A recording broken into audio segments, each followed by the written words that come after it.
ఓం మహాగణాధిపతయే నమః. ఓం గురుభ్యో నమః. ఓం శ్రీమాత్రే నమః.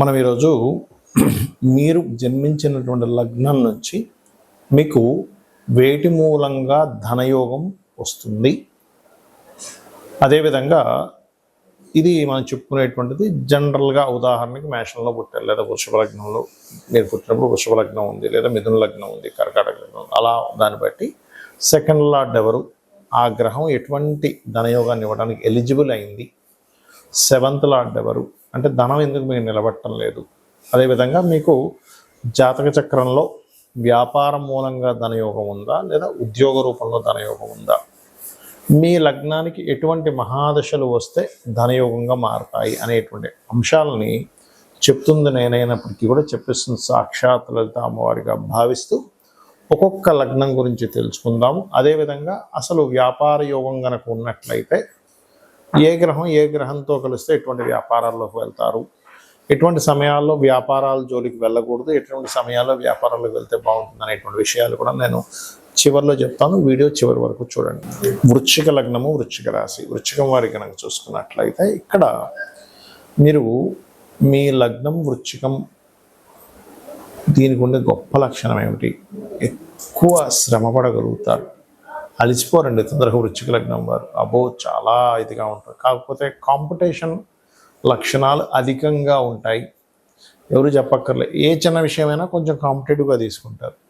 అంటే ఉదాహరణకి ఎవరికో ఏదో ఇచ్చారు, వాళ్ళకైనా మాకు ఎవరా అని అడుగుతారు వీళ్ళు. ఇది రెగ్యులర్గా ఉంటుంది, ఎందుకంటే 1/6 లార్డ్ కుజుడు ఇక్కడ. అయితే ఇక్కడ చాలామందికి వృశ్చిక లగ్నంలో జన్మించిన వారికి ఏమాత్రం కొంచెం గురుబుధుల కనెక్టివిటీ ఉన్న తొందరగా షేర్ మార్కెట్ వైపు ఆకర్షితులు అవుతారు వృశ్చిక లగ్నం వారు. కాబట్టి ఈ షేర్ మార్కెట్లో రాణించాలి అంటే కనుక మీరు 2-5-8-11 కాంబినేషన్తో పాటు ఒక నీచభంగ రాజయోగం, ఒక విపరీత రాజయోగం ఉంటూ దాని యొక్క మహాదశలు నడుస్తున్నాయి. అప్పుడు షేర్ మార్కెట్లో ఖచ్చితంగా రాణించడం జరుగుతుంది, అందులో ఎటువంటి సందేహం లేదు, గుర్తుపెట్టుకోండి. అయితే ఇక్కడ మీకు ఈ వృశ్చిక లగ్నం వారికి శుక్రుడు ధనాన్ని నిలబెట్టే కారకుడు అవుతాడు. శుక్రగ్రహం పాడైంది, ఎన్ని డబ్బులు సంపాదించా మీకు నిలబడదు. కానీ ధనాన్ని ఇచ్చే కారకుడు ఎవరు, సహజంగా గురువు. ఆ గురువు ఏ రాసుల్లో ఉన్నాడు, ఎంత బలంగా ఉన్నాడు, ఎంత బలహీనంగా ఉన్నాడు, దాన్ని బట్టి చేసుకోవాలి. అయితే మీకు గురువు ఎప్పుడైతే 2-5 అధిపతి అయ్యాడు, ట్రైనింగ్, టీచింగ్, ఒక ఐడియా ద్వారా సంతానం కలిగిన తర్వాత నుంచి ఫైనాన్షియల్ గ్రోత్ పెరగడం, ఇటువంటివి మీకు ఇన్బిల్ట్గా ఉన్న యోగం. కాకపోతే ఇది నిలబడదా అనేది శుక్రుడు డిసైడ్ చేస్తాడు. శుక్రగ్రహం కనుక వీక్గా ఉంటే నిలబడదు.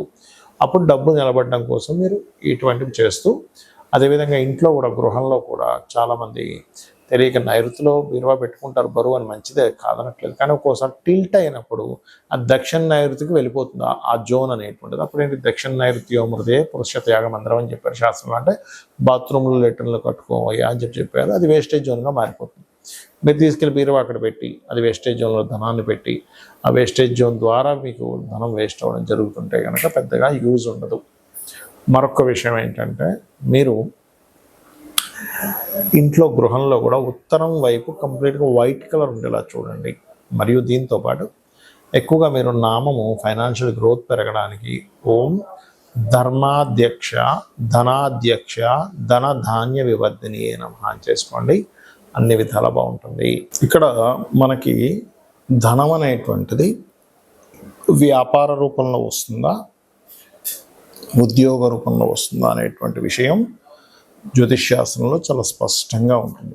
అది ఎలా తెలుసుకోవాలి అంటే, స్వేచ్ఛాయోగము అని ఉంటుంది. అంటే శని కేతువులు కలిసి ఉంటే దాన్ని స్వేచ్ఛాయోగము.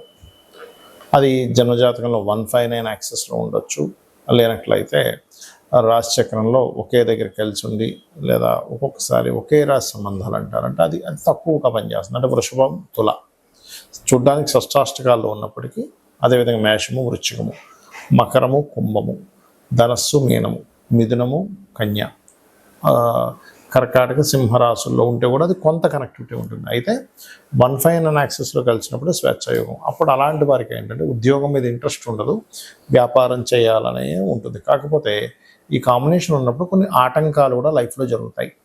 దీన్ని ఫస్ట్ మీరు బ్రేక్ చేయాలి. ఏ ఉద్యోగంలో అయినా, వ్యాపారంలో అయినా కలిసి రావాలంటే ఏం చేయాలి, దానికంటే వెంకటేశ్వర స్వామి ఆరాధన చేయడం కంటే మరొకటి లేదు. లేదండి గణపతి ఆరాధన చేస్తాం, చేయండి, తప్పేం కాదు. ఇది మెయిన్. రెండవది ఏంటంటే మీ పర్సనల్ చార్ట్లో అసలు వ్యాపార యోగం ఉంటే లేదా ఉద్యోగ యోగం ఉంటే ఎలా ఉందో తెలుసుకోండి. ఉద్యోగ యోగం ఉంది, వ్యాపార యోగం లేదు. అలాంటప్పుడు కొంతమందికి ఉద్యోగం ఇక్కడ ఉండి మీరు పుట్టిన ప్రదేశము, మీరు పెరిగిన ప్రదేశము, మీరు చదువుకున్న ప్రదేశాల్లో రాదు ఒక్కోసారి. ఎందుకు రాదు అంటే వారికి 2-12 అది కొన్ని యోగాల్లో అది మంచి యోగం కాదని చెప్పారు. కానీ ఇప్పుడున్నటువంటి సమాజంలో అందరూ విదేశాలకు వెళ్ళి సంపాదించుకునేటువంటి రోజులు మనకు నడుస్తున్నాయి. కాబట్టి సర్వసాధారణంగా 2-12 అంటే విదేశీ ధనయోగంగా మారింది ఇప్పుడు. కాబట్టి 2-12 కాంబినేషన్ ఉన్నట్టు 2వ అధిపతి 12వ అధిపతి కలిసి ఆ పోర్ట్ఫోలియోలు కనుక బలంగా ఉండి ధనయోగం బలంగా ఉంటే వీళ్ళు విదేశాలకు వెళ్ళడం ద్వారా సెటిల్ అవుతారు, కానీ దగ్గరగా సెటిల్ అవ్వరు. ఎందుకంటే విదేశాలకు వెళ్ళేంత స్తోమత లేదు, మరి ఎలాగా అనుకునేటువంటి వారు ఉన్న స్టేట్ మారడం, ఉన్న ప్రదేశం మారితే అప్పుడు మీకు బాగుంటుంది. అదేవిధంగా 9-10 కాంబినేషన్ ఉంది, టీచింగ్ జాబ్స్లోకి వెళ్ళడం. అలా మీకు ఎప్పుడైనా సరే ఒక ఏజ్లోనే, అంటే ఒక 9th 10th ఈ ఏజ్లో ఉన్నప్పుడు, ఇంకా చిన్నప్పుడే కూడా మీరు కనుక జాతకం చూసుకొని జనరల్గా జ్ఞానాన్ని పెంచుకోవడానికి చదువుకునే చదువులు వేరు.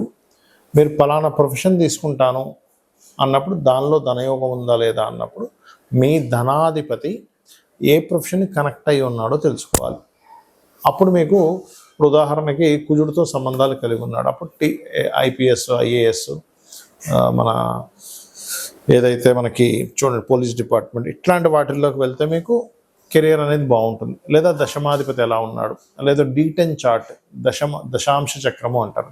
ఆ యొక్క D10 చార్ట్లో దశాంశ చక్రంలో ఈ దశమాధిపతి ఏ గ్రహంతో బలంగా ఉన్నాడు అది ఇన్ డీటెయిల్డ్గా చూసేది. అంటే టైం ఎక్కడా కూడా తప్పు ఉండకూడదు. పర్ఫెక్ట్ టైం ఉన్న వాళ్ళకి మాత్రమే వర్గ చక్రాల్లోకి వెళ్ళాలి.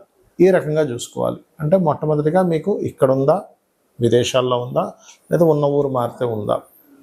ఇంకోటి ఏంటి, కొంతమందికి కొంత అంటే మొట్టమొదటి ఒక 2-3 సంవత్సరాలు కొంత డిస్టర్బెన్స్ ఉంటుంది. వెంటనే వాళ్ళు ఏం చేస్తారంటే అయ్యో నాకు ఉద్యోగం రావట్లేదు అని అనుకుంటారు. అలా కాదు, ఆ పర్టికులర్గా ఆ డిస్టర్బెన్స్ ఉన్నప్పుడు ఉండే మహాదశ అంతర్దశలకి దానం ఇచ్చుకుంటే అది క్లియర్ అయిపోయిందంటే 2-3 సంవత్సరాల తర్వాత ఆ వ్యక్తి చాలా టాప్ పొజిషన్లోకి వెళ్ళే టైం కూడా వస్తుంది. ఒక్కోసారి అది చెక్ చేసుకోవాలి. ఇక వ్యాపారం గురించి చూద్దాం. ఎంత వ్యాపారం చేస్తున్నానో కలిసి రావట్లేదు, ఎన్ని వ్యాపారాలు చేస్తున్నా కలిసి రావట్లేదు అంటే మొట్టమొదటిది మీరు ఎంచుకున్న వ్యాపారం మీకు సరైనటువంటిది కాదు. ఇది ప్రధానంగా గుర్తుపెట్టుకోండి. మీరు ఎంచుకున్నది సరైనటువంటిది కాదు. ఎందులో ధనం రావాలో అందులో వెళ్లకుండా రివర్స్లో వెళ్తున్నారని అర్థం. మరి దీన్ని వ్యాపార యోగం ఉందా లేదా మొట్టమొదటిగా మనం చెక్ చేసుకోవాలంటే వ్యాపార కారకుడు అంటారు బుధుడు.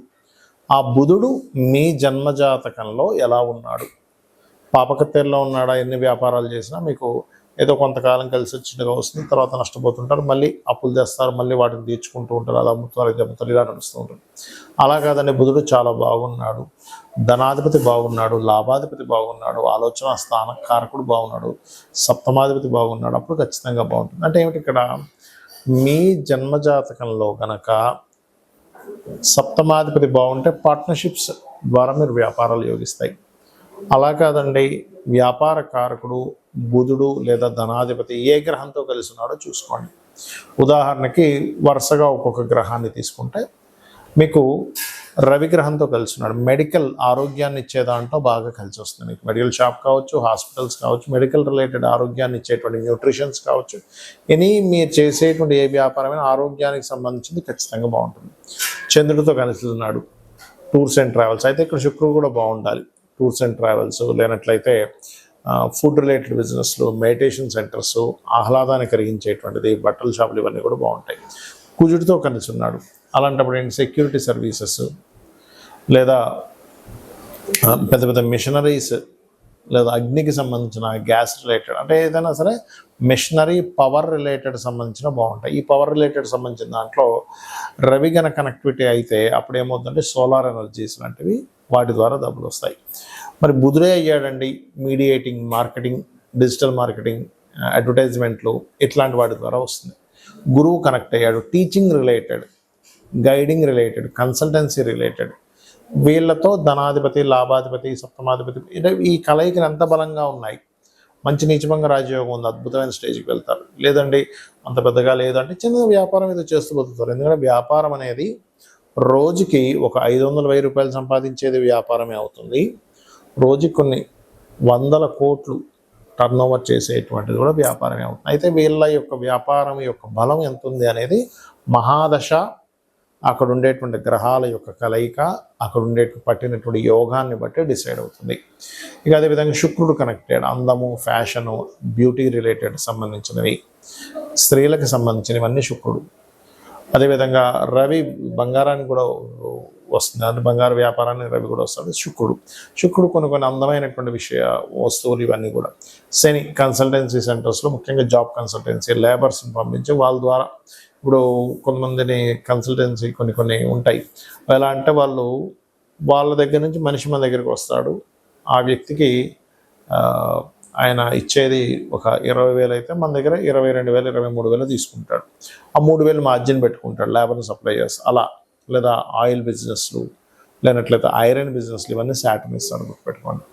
ఆ రకంగా రాహువు కేతు అయితే, రాహుకేతు ముఖ్యంగా రాహు సాఫ్ట్వేర్ రిలేటెడ్, కేతు ఆధ్యాత్మిక సంబంధించినటువంటివి, అదేవిధంగా కెమికల్ రిలేటెడ్ ఇట్లాంటి వ్యాపారాలు. ఇక్కడ ఏంటంటే ఒకటి, మన జన్మజాతకంలో ఏ యోగం ఉందో తెలుసుకొని వెళ్ళడం ఒక ఎత్తు. అసలు ఏ యోగాలు లేవండి, చాలా ప్రాబ్లమాటిక్గా ఉందన్నప్పుడు అమ్మవారిని నమ్ముకుంటూ అమ్మవారి ఆరాధన చేసుకుంటూ ముందుకు వెళ్ళడం. జాబ్ రావట్లేదు, ఓం మాణిక్యముకుటాకార జానుద్వై విరాజితాయే నమః, లేదా ఓం శ్రీమాతా శ్రీ మహారాజ్ని శ్రీమత్ సింహాసనేశ్వరే నమః, ఈ 2 నామాలు ఏది చేసుకున్నా మీకు జాబ్ అనేటువంటిది వస్తుంది. అయితే భక్తి శ్రద్ధలతో నమ్మకంగా చేసుకోవాలి. వ్యాపారంలో రాణించలేకపోతున్నాము, ఓం ఇంద్రగోప పరిక్షిప్త స్మరతోనాభజంగికాయే నమః అనే నామస్మరణ ఖచ్చితంగా మీకు వ్యాపార అభివృద్ధిని ఇస్తుంది. శ్రీమాత్రే నమః.